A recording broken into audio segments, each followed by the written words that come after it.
Today I'm gonna do a detailed analysis, verse by verse, of the lyrics of I Will by Radiohead. At first I'm gonna comment just the lyrics, then I'm gonna bring some additional information and we'll see what else we can think about the lyrics. Let me know in the comments below what should be the next lyrics analyzed, give this video a like if you want more videos about Radiohead, and let's begin.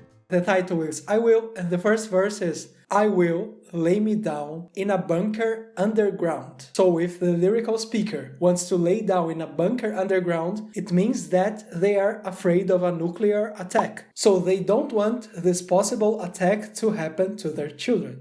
So the lyrical speaker is probably a pregnant woman or someone who has a newborn or any parent in general. Meet the real world coming out of your shell. Here we don't know who the lyrical speaker is talking to or talking about, but I would say that it's probably about the child. The child doesn't know yet the real world, the worst things that the world has to offer, and when they come out of their shell, just like a turtle for example, they will see what is the real world. So the shell is something that's protecting them. It could be their parents, it could be their ignorance to the fact that the world can be a very cruel and complicated place. But if we think about a nuclear attack, about a war, it could be the shell of a bullet, of guns, or it could be both. It could be the shell that's protecting the child, and it could also be a reference to a weapon. And then, with white elephants sitting ducks. White elephant, according to the Cambridge Dictionary, is an expression that describes something that has cost a lot of money but has no useful purpose. The expression comes from the historic practice of the king of North Island. He would give albino elephants to people who had displeased him so that they might be ruined by the animal's upkeep costs. And it's also widely known that the elephant is the symbol of the Republican Party in the United States. But what would the Republican Party have to do with the lyrics here? It's important to remember that the title of the album, Hail to the Thief, was inspired by the theory that George Bush stole the election. The phrase Hail to the Thief was used by anti-George Bush protesters during the controversy surrounding the 2000 US presidential election, and he was representing the Republican Party. That's why it would make sense to say that the elephant here could be a reference to the Republican Party. But why would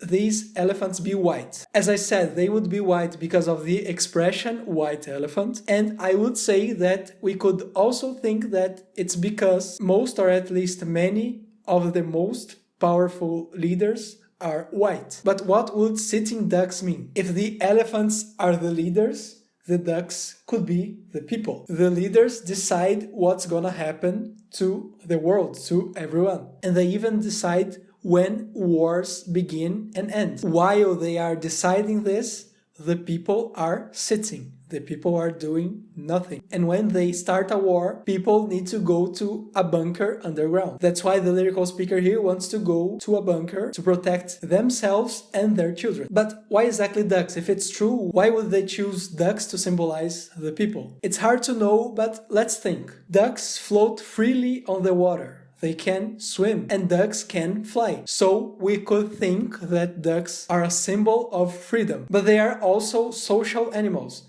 They fly, they swim together in groups. So why would ducks be sitting when they can swim and fly? Why would they be doing nothing when they can do so many things, when they can be free? They could do something more, or at least something else, something different. And more importantly, they could do it together because they are social animals. So I would say that that's why they chose ducks to symbolize people, because we are also social, and maybe we could do more in the face of the problems caused by our leaders. That's why then they say that they will rise up. They don't want to sit and do nothing. They want to do something. They want to rise up. And then the last verse is little baby's eyes, eyes, eyes, eyes. For me, it sounds like they are saying, look at those eyes, in the sense of, look at what you did to those innocent people, to those innocent children. Look what you did, what you are doing, what you are going to do. So they would be talking directly to the leaders. Or it could mean, look at those innocent, cute little eyes, in the sense of, I need to protect these children, I need to protect these people. So these babies' eyes would be of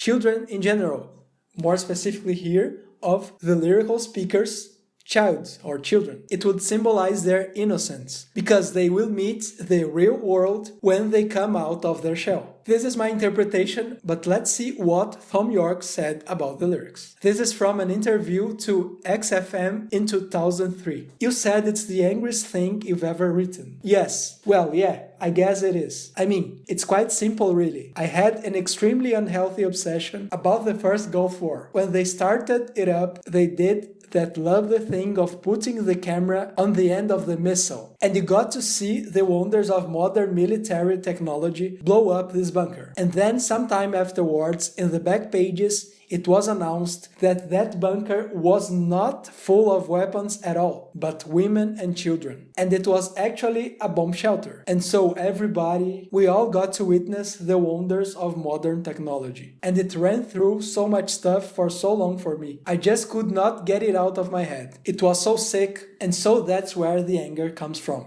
So now we know that the lyrics were inspired by news footage of a bomb shelter containing children and families that was destroyed in the first Gulf War. And Thom had just become a father. His son was born in 2001 and the album was released in 2003. So it wasn't something that he had just seen, but it was something that was in his mind for a long time. And as he had a son, he put both things together, the use of modern technology for war and the fear for his child's future, his child's life. That's why he shows here that he wants to protect his son. Okay, but what about the part about white elephants? As I said, the title of the album, Hail to the Thief, was inspired by the theories that George Bush stole the election. The Hail to the Thief lyrics were influenced by what Thom Yorke called the general sense of ignorance and intolerance and panic and stupidity following the 2000 election of George Bush. Thom Yorke took words and phrases about the war on terror and used them in the lyrics and artwork of the album. But what exactly happened in the elections? Basically, the 2000 presidential election had a major recount of the Florida votes, and the outcome of the election wasn't known for more than a month.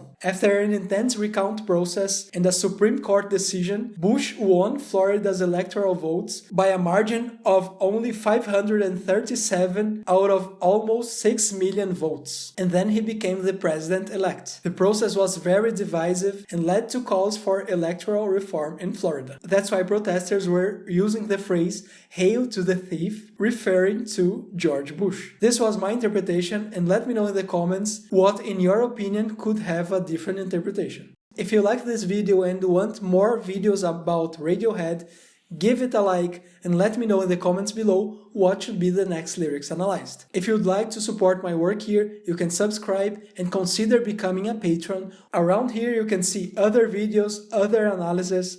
That's it. Thanks for watching and ciao.